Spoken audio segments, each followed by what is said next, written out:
January 20, 2020, maghahating gabi nung kami pumunta sa Divisoria para mamili ng gulay para sa mga nabiktima ng pagsabog ng Bulkang Taal.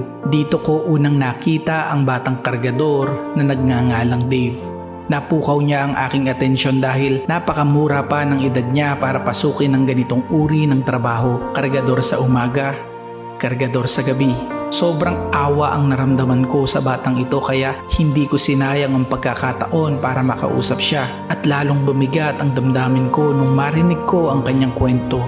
1 taon na ang nakalilipas mula noong una naming pagkikita ni Dave at masasabi kong napakasarap sa pakiramdam na ang batang nooy inalipin ng kahirapan, pinagkaitan ang kamusmusan ay isa ng batang masiyahin na punong-puno ng pagmamahal.